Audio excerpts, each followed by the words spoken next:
A lot changed about Overwatch in 2025. Many things were added to the game, some good and some bad. In this video, I'm going to go over everything added in 2025 and share my opinions and thoughts to answer one question. Was Overwatch good in 2025? Aside from cosmetics and battle passes, there were a lot of things that were added to Overwatch in 2025. I'm going to have them listed on the screen right now. I want to start with perks, because they're by far the biggest thing to shake up Overwatch in 2025. Perks were a system added to the game that essentially just give you buffs as you play. Every hero gets a choice of 2 minor perks and 2 major perks. The overall consensus is that perks were a great addition to Overwatch, and it was the first shakeup of the core gameplay since the 5v5 format in 2023. In my opinion, perks were a great step in the right direction for Overwatch. They make the game feel fresh and give outdated characters some means to keep up with fancy new tools. There are some downsides however, but I'll get to that more in the balance segment of the video. In 2025, Overwatch also launched a new game mode, Stadium. It comes with a quick play and competitive mode, along with a training range. Stadium leans into the MOBA aspect of Overwatch, and it adds an economy with buffs and power-ups you can buy as the game progresses. It also adds a third-person mode. It is important to note that Stadium has its own separate balance team, but it's hard to ignore that throughout the year, a lot more resources have been going to Stadium than the main mode. Every patch seems like a whole flood of Stadium changes with almost no changes to the main mode. On top of this, they only have one map creation team. And all of these maps are also only going to Stadium. We've only had one map for the main mode in 2025. I do think Stadium was a great addition to the game, and it's very good for the casual players. But it's a little bit upsetting as a competitive player to see so many resources go to an uncompetitive mode. In 2025, we got 3 new hero releases: Freya, Wu Yang, and Vendetta, 2 DPSs and 1 support.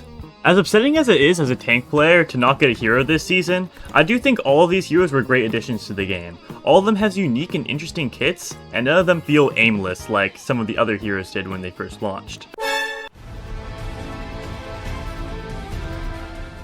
As far as map reworks go, I don't think there's too much to talk about. There are 2 maps reworked in the update. There is Suravasa and New Junk City. Both of the reworks aimed to open up the map and add more flanker routes, and I think they did a very good job accomplishing this goal. As I said earlier, we only got one map for the core mode in 2025, that being Atlas. It's a flashpoint map, and the map does look beautiful, but it's just a little disappointing that we only got one map. I think that the team has really hit a stride with the maps they've created, and all of the last few ones as well as the map reworks have been very, very good. I think people would like Atlas a lot more if they got to play on it more often and understood how to play on it a little bit better, which I think segues me pretty perfectly into the next topic.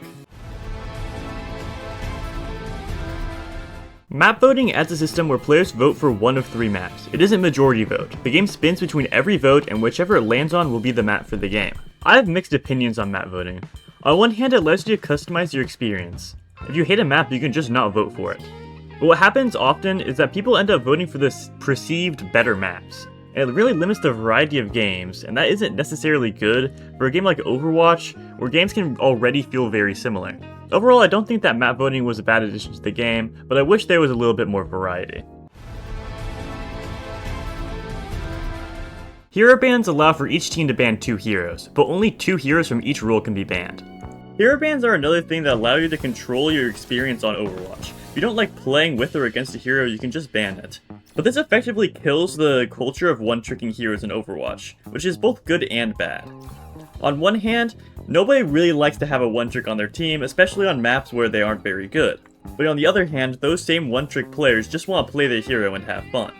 Overall, I think that hero bans was a fine addition to the game. It definitely does allow you to customize your experience a little bit more. But it's very strange because the game allows you to see your teammates' most played heroes after the ban phase. So it's very awkward to ban around your own team, especially if they're scrolling TikTok during the ban phase. In 2025, they added to the in-game stat page. You can now look at specific abilities and get all of their in-game numbers. which is a great quality of life addition to the game, especially when you don't want to go searching online for these numbers. On top of this, they launched a statistics website that shows you the win rate and pick rate of every hero in the game, across different roles, regions, and across keyboard and mouse or controller. I would still like to push for more transparency with these types of statistics, similar to how Riot does with League of Legends and Valorant, but this is a great step in the right direction. The balance this year was okay. Blizzard loves to balance the game in a way where they completely ignore the community. Zarya's been hard meta for months and is consistently banned across all the ranks, and she's gone untouched. There are many instances throughout the year of this exact thing happening. The balance team also went through a phase of balancing the game around perks, and not making many changes to the base kits of the characters. This approach changed little to nothing about the state of the game and made the game very stale. There are also many balancing issues with perks. A hero like Tracer is one of the most consistently strong heroes in the game and has some of the most busted perks, while a hero like Reinhardt gets a shield bash. It seems like when designing perks, the team thinks about fun first and balance later, and I really disagree with this philosophy. I also want to say again that it's very demotivating to play the game when a patch launches and it only changes a few perks and doesn't impact the meta at all, and then you scroll down and there's 15 stadium balance changes. I really hope they'll be more aggressive with balance changes in 2026 and start focusing more on the main mode than Stadium. I saved this change for last because it's the most recent change they've added to the game, and for top 500 players it's by far the worst. They introduced Challenger Score, and this score goes up throughout the season while you play games, and for each loss it only goes down by 33%. This change isn't very good for the game because it makes the entire system based off playtime. This number will only go up throughout the season. That's just really bad, because the whole leaderboard is now based off of only playtime, and there are many instances on the leaderboard if I scroll down, where players like this are in Masters, and they're above. This is a Champ 2 player, and there's a Masters player above him. There's no reason in a competitive game that playtime should be king. The main reason they did this was so that campers could not stay on the leaderboard, but they could have just added Decay. There's no reason why a player that just doesn't have as much time to play the game, that is objectively better than a Masters player, should be lower on the leaderboard. I really hope that they revert this change going into 2026. So was Overwatch good in 2025? I would say yes. They add a lot to this game, and it's definitely come a long way since Overwatch 2 first launched. I really think that with the addition of perks, new maps, and modes, I think that it really has earned the 2 in that title. There are definitely some things that they could work on. Balance has been rough, and the Challenger leaderboard needs to go immediately. But if you haven't played Overwatch in a while, or you've been playing Marvel Rivals and think you might like Overwatch, I would really recommend giving it a shot. It's definitely come a long way.